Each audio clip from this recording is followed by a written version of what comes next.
Hi everyone! Today I test two kinds of LGA 775 processors. These processors are the Intel Pentium dual-core E2140 and the Core 2 Duo E7300. The E2140's stock clock is at 1.6 GHz with 1 MB L2 cache, and the stock clock of the E7300 is 2.66 GHz, and this one has 3 MB of L2 cache. I use a Gigabyte GA-G31M ES2L version 2 motherboard with 1 plus 1 GB Corsair XMS2 800 MHz RAM modules, and with an AMD Radeon R9 270X 2 GB GDDR5 video card. First I test the performance of the 2140 at stock clock and at 2.5 GHz. I use this huge 60mm fan for cooling because I want to know what temperatures we get with a simple air cooling. Sometimes these fans are so loud and annoying. So I also test the temperatures when I use a low noise adapter, also named as speed reduction cable. This cable came with a Noctua fan. I also use Noctua anti-heat-1 thermal grease to eliminate any air gaps between the CPU and the heatsink. The temperature in this whole area is around 19 to 20 degrees Celsius. But what about the temperatures of the E2140? The ideal temperature of the CPU is 27 to 29 degrees Celsius. But if I use the speed reduction cable, the ideal temperature goes up to 30 to 32 degrees Celsius. But what happens at full load? I use the Prime 95 to find out. Without the speed reduction cable, I get 49 degrees Celsius after 5 minutes of stress test, and 51 degrees Celsius if I reduct the speed of the fan. So it's not a big difference, but let's see some overclock. The CPU clock ratio is at 8 times is the maximum. I keep it like this. I enable the CPU host clock control and I set the frequency from 200 to 313. The system memory multiplier needs to be at 2.66 in this case. We can see that the RAMs are at 835 MHz now. And I have to set the voltage of the CPU to 1.325 volts. But let's see the CPU in Tomb Raider 2013 at the stock clock first.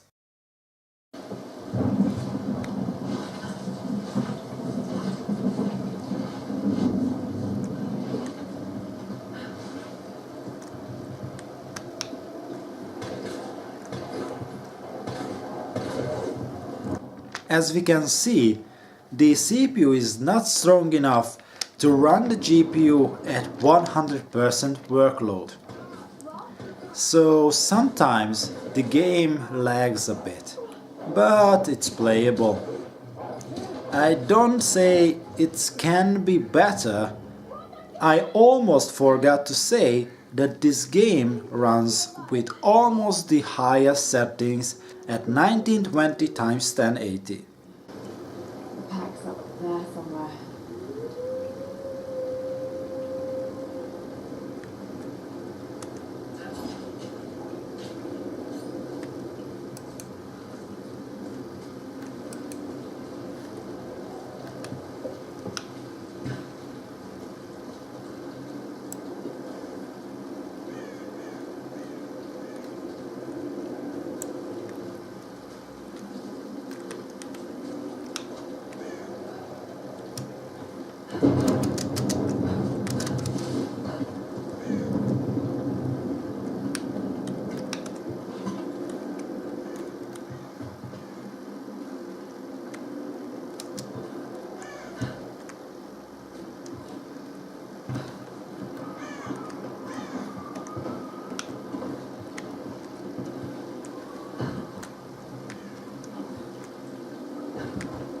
But let's see the performance of the CPU in the Elder Scrolls V Skyrim. Well, the GPU usage is not more than 50% and it barely reaches more than 40%. So the CPU is not strong enough to handle this performance of the R9 270X. And I have to move the mice so hard to turn with the character. So it's so annoying.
But let's see what can we get with the overclock.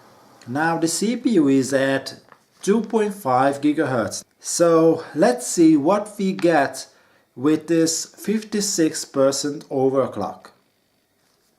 It's much better now.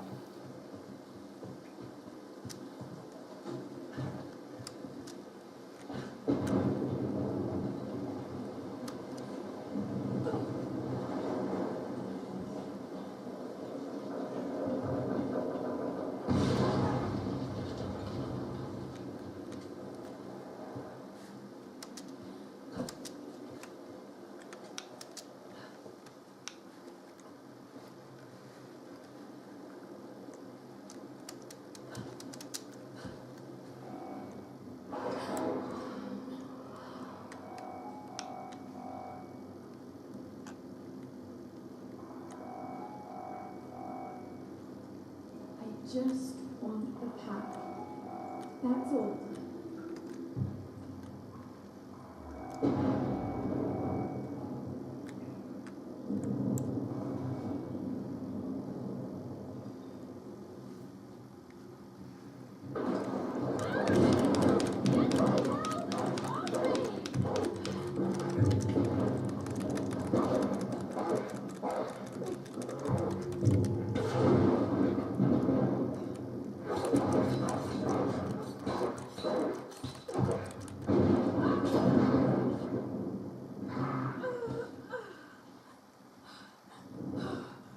That was close.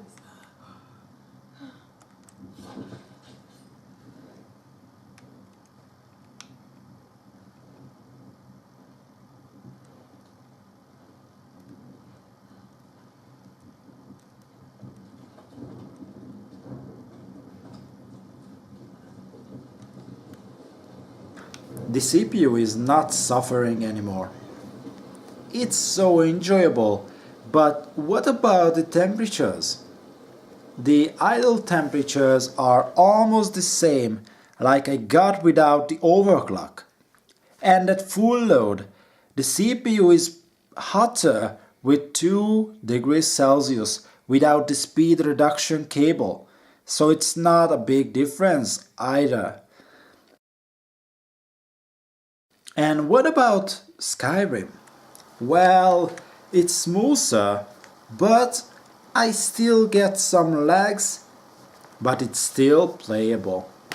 The problem is still the same.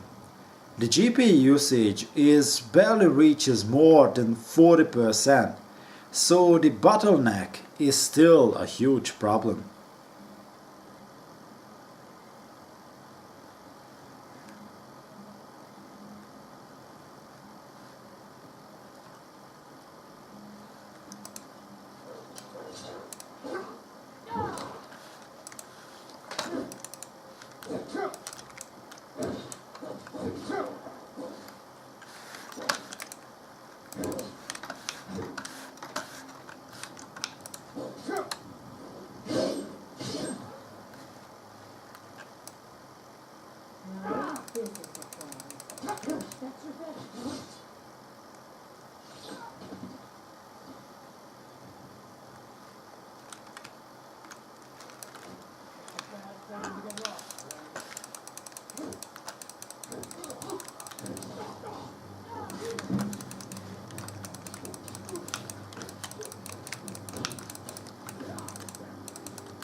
But let's see the Core 2 Duo E7300. The temperatures are good enough. If I use the speed reduction cable, the CPU doesn't go over 45 degrees Celsius after 5 minutes of stress test. But wait a second, these BIOS settings are not okay. It has to be at 2.66 GHz, so before I test it in games, I have to do something here. The clock ratio has to be at 10 times. And I forgot to check the temperatures without the speed reduction cable. But if I use it, the CPU is not hotter than 52 degrees Celsius after 5 minutes of stress test. But let's see the CPU in Tomb Raider.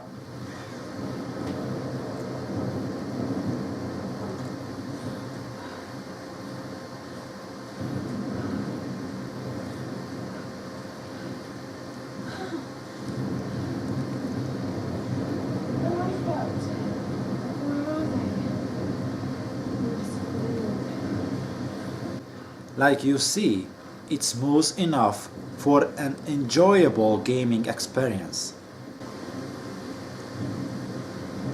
Okay, take it slow.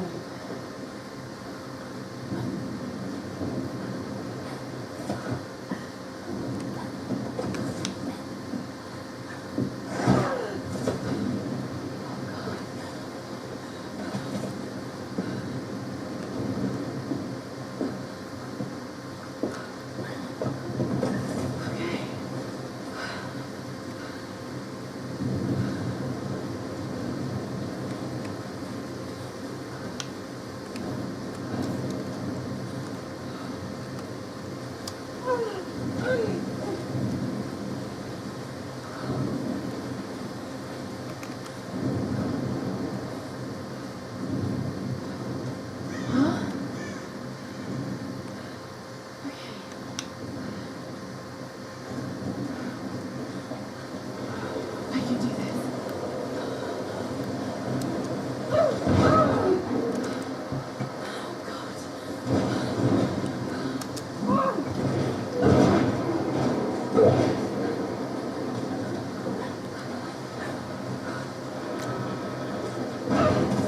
Come on, come on.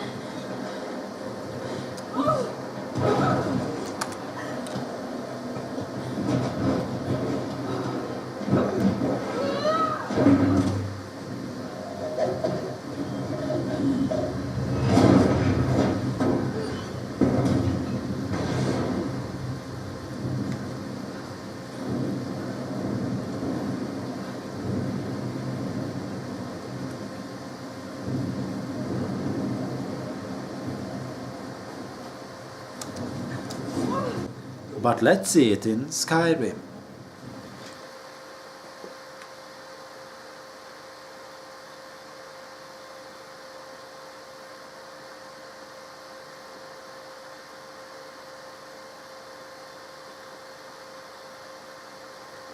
Now the GPU usage is around 35% average, and I get around 30 FPS. So it's already enjoyable even with the stock clocks.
Now let's see some overclock.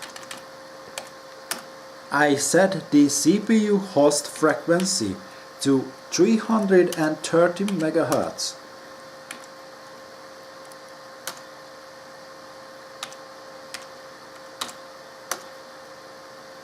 The memory multiplier to 2.5 and the CPU voltage to 1.18 125 volts. Now the Tomb Raider is smooth enough for hours of enjoyable gameplays. It's hard to believe that this computer only has an E7300 in it. It's unbelievable.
This is Conrad Rock, captain of the Endurance. We are shipwrecked on an island inside the Dragon's Triangle. What?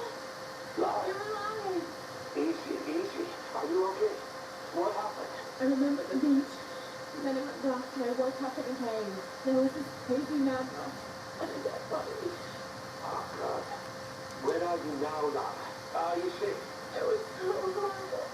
It's almost home. This is almost home.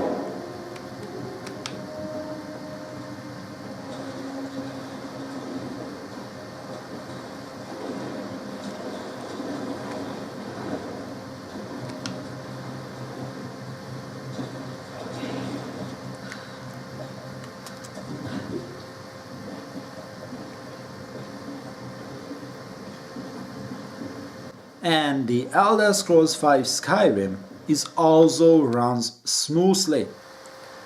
It's smooth enough to get used to it so fast. It's not impossible to get more than 40 FPS after this overclock.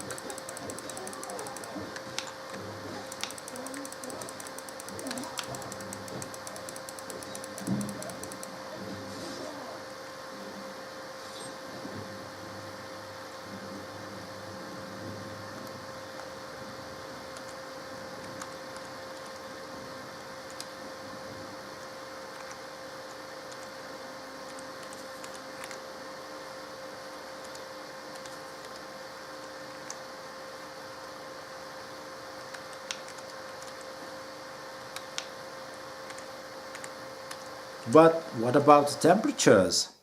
Well, it's hotter with almost 10 degrees Celsius if I use the speed reduction cable again, like I did when it wasn't overclocked, but it's still not a big deal. What can I say? These CPUs are awesome. You can get both of them for around $5. For this price, you can get awesome performance. I hope you enjoyed this test. If you did, then please hit the like button and subscribe to my channel. Thank you for watching. Bye bye.